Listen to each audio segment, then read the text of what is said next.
Sargento Amigo, sentido? Não, senhor. Prepare-se para a missão de hoje. Nós vamos invadir uma selva com muitos inimigos, muitos perigos, para recuperar um tesouro inestimável. Uma maleta com R$50. R$50? Sim. Não, vai tu sozinho, tá doido? Ei, amigo.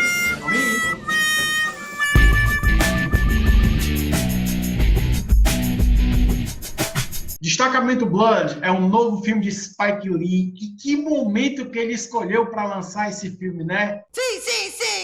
Sim! Pandemia e racismo estão em alta, galera. E esse filme veio com uma crítica direta para você, olhando na sua cara. Eita, mano! Eu vou dizer, viu, bicho? Eu achei esse filme do Spike Lee fantástico. Eu não esperava uma estética muito única desse filme do Spike Lee. Apesar do filme ser bem longo, certo? Ele me surpreendeu. Você não sente o tempo passando, não. Você não sente o tempo passando e ele me surpreendeu em vários momentos, cara. Eu não esperava tanta profundidade e me emocionar em vários momentos desse filme. Destacamento Blood conta a história de 4 amigos que são veteranos da Guerra do Vietnã, que eles retornam para o país, né, para Saigon, com o intuito de entrar dentro da selva e encontrar um tesouro que eles deixaram enterrado lá há muito tempo. E a jornada acaba se tornando muito mais pessoal do que eles imaginavam. Teve uma coisa nesse filme que eu achei fantástica. A atuação de Delroy Lindo. Meu amigo, Sim. Aquele cara sempre fez papéis secundários. Ele era um capanga, um cara que participava de uma coisa e tal. Mas, meu amigo, aquele cara atuou de um jeito que me surpreendeu. Cara, eu emocionei em várias vezes. Que, tipo assim, o cara, ele tá meio que com a cabeça psicologicamente afetada por conta da guerra no passado. Exatamente. Né? E, basicamente, o cara entra em pânico, o cara critica, ele fala com Deus e Tem alucinações. fala com você diretamente na tela. Bicho, que atuação daquele cara. Spike Lee dirigiu muito bem. Ele tá fantástico, realmente o filme ele dá um grande destaque para ele, e ele é um personagem que eu achei bacana, porque ao longo do filme inteiro, você mesmo muda a sua opinião sobre ele, o quanto você gosta ou deixa de gostar, porque ele é um personagem que tem momentos que é extremamente asqueroso, como tem momentos que são extremamente emocionantes, envolventes, que você fica comovido pela história dele, por tudo que ele passou. É mesmo? É? Como o filme é protagonizado por 4 senhores, né, 4 atores, todos estão muito bem. Em pouco tempo você já consegue identificar cada um deles e saber assim, a característica de cada um, a personalidade de cada um, rapidamente. Faleceu. Me emocionei demais, o filme é muito lindo. O filme ele fica intercalando entre cenas nos dias atuais e cenas em flashbacks. Isso, na Guerra do Vietnã, né? E nos flashbacks eu achei interessante porque ele não escalou atores novinhos para fazer o papel dos próprios idosos naquela época. Ele manteve aqueles atores. E eu achei isso muito bacana porque em momento algum isso distraiu. Foi interessante, foi legal você ver eles empunhando as armas com pose, com orgulho, atirando, matando os inimigos. Foi emocionante, conseguiu ser legal também. Eu acho que essa estética única que o Spike Lee quis dar para esse filme teve 2 coisas que me chamou muita atenção. No momento atual, os atores estão ali meio que revivendo o passado quando voltam a Saigon, e quando eles estão no flashback, sendo eles mesmos, é como se ele quisesse dar uma estética e dizer: a guerra acabou, mas ela não saiu de vocês. Ou seja, a ideia é muito fantástica. É como se diz assim, ó, eles ainda estão em guerra. Ainda são a mesma pessoa. Ainda são a mesma pessoa. Isso é muito fantástico, cara. Então ele conseguiu fazer você entender. Fora que a imagem sai de um wide para uma tela 10:9. 3:4, né? 3:4, exatamente. Como você é burro. Num filme antigo. Então isso assim, toda essa estética, todas essas intenções que o Spike Lee, como na direção dele, teve, inclusive, eu percebi que era proposital. Toda vez que tinha assim, um abraço, um aperto de mão, nos cortes, que eram ângulos diferentes, ele repetia a cena no corte. Eu digo, será que isso é falha? Não. Ele quer reforçar o momento de alguma coisa que é importante em alguma tomada de decisão deles ali. Ah, agora eu entendi! Na verdade, isso aí tem muita influência do cinema dos anos 70, que eles tinham essa mania, esse costume, né, essa técnica de ficar repetindo algumas ações. Exato. Eles mostravam mais de uma vez. Isso aí é uma coisa que existe muita... eu acho que o Spike Lee é um diretor que cresceu exatamente com esses clássicos diretores do cinema, né, com essa escola bem tradicional dos caras que criaram o cinema. Então, ele traz muito disso também na própria estética do filme. A trilha sonora, que é fantástica, do filme inteiro, todas as músicas muito bem escolhidas, nos momentos certos.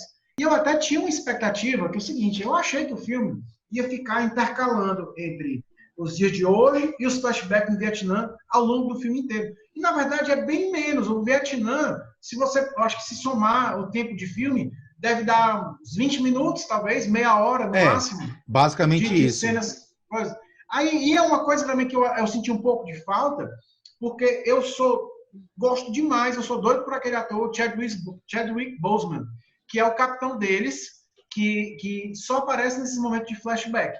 E ele é muito carismático. Rapaz, aquele ator, né, o nosso eterno Pantera Negra, ele é muito carismático. Ele é um cara que realmente, toda cena que ele está, ele tem uma forma de falar, ele tem uma profundidade, uma intensidade na fala dele, que é muito marcante. E eu acho que ele foi muito bem escalado para mostrar a importância e o peso que ele trouxe para a vida daquelas pessoas. Não é à toa que todo mundo ainda vive em função dos ensinamentos da pessoa que ele foi no passado. Eu queria dar destaque também a uma coisa interessantíssima, que é o roteiro original desse filme. Eu acho que o desenrolar da trama é muito fantástico. Desde o início, que no reencontro deles, até basicamente um retorno ao Vietnã.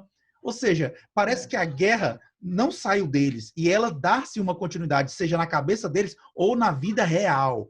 Ou seja, exatamente. É muito fantástico isso. Eu não esperava por algo tão bacana de ver, apesar de ter sido um filme lançado na Netflix e que provavelmente, né, Pedrinho, esse filme aí vai concorrer a Oscar, né, cara? Vai, com certeza. Eu diria que se esse filme, pelo menos como melhor ator pro Delroy Lindo, digno de receber um Oscar. Sim. Eu diria que esse filme merece muitas outras categorias também. É a verdade. Eu acho que ele conseguiu até fazer uma coisa que você não associa muito ao Spike Lee, que é dirigir cenas de ação muito intensas, e envolventes e empolgantes quando é para ser, dramática quando é para ser, tensas na sua maioria, né? Exato. Isso é uma coisa que eu nunca vi o Spike Lee fazendo, apesar dele já ter feito filmes que tinham momentos tensos de violência, o que for, mas não como nesse aspecto de ação, envolvendo troca de bala, o que for. Eu gostei demais disso aí. Apesar da gente ter mencionado que o filme aborda a questão do racismo, essa coisa assim, ele não se torna um filme muito pragmático, ele não está querendo só empurrar na sua cabeça isso aí. A conclusão que você tira, ou esse objetivo, não é necessariamente a única importância que o filme tem.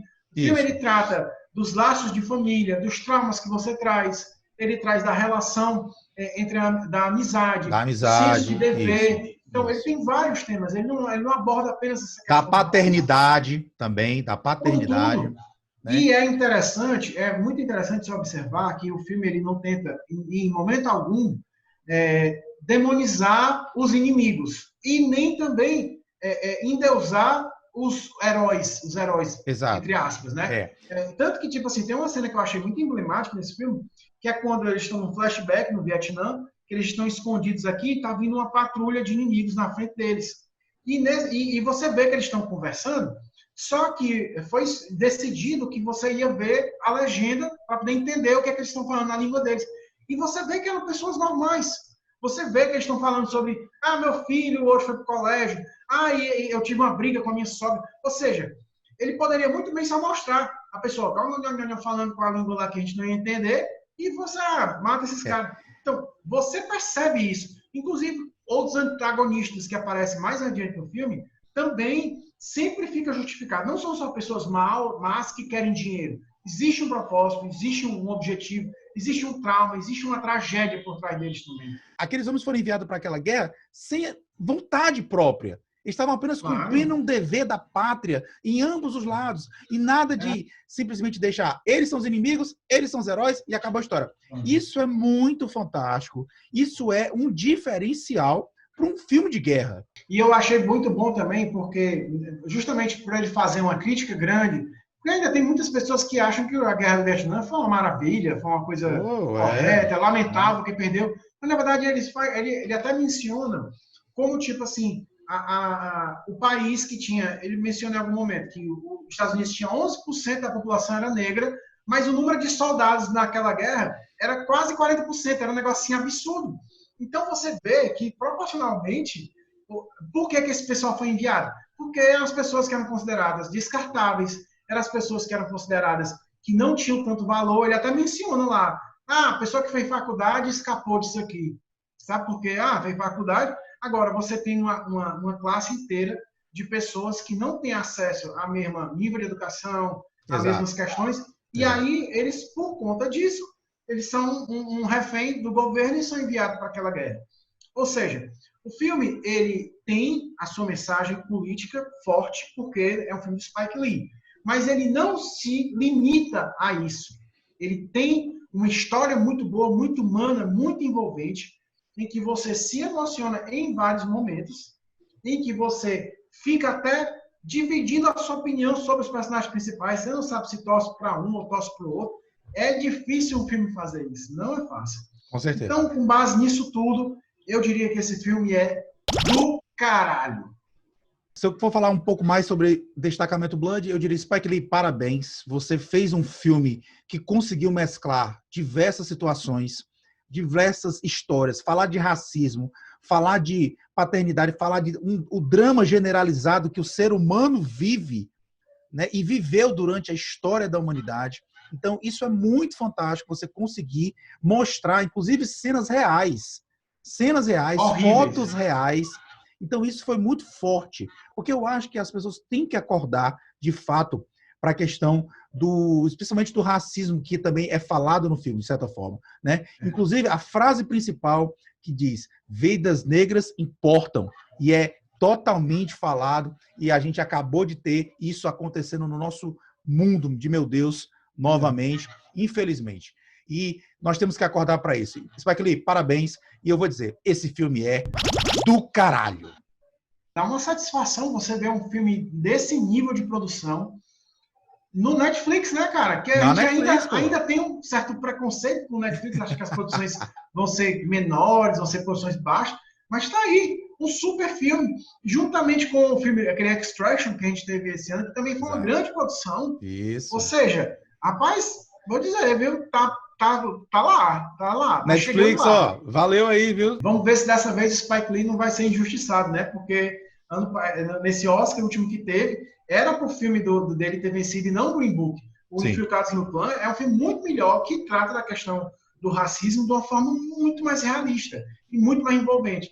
Mas vamos ver se o próximo Oscar, né? Que a gente não sabe nem ainda quando é que vai ser, que provavelmente vai atrasar ainda um pouco, vai injustiçar o pobre do Spike Lee dessa vez. E é isso aí, galera. Para você que curtiu essa crítica aqui no Foco Mania, já sabe, deixa seu comentário aqui embaixo. Se você viu o Destacamento Blood, comenta, compartilha e não perde mais um vídeo aqui do Foco Mania!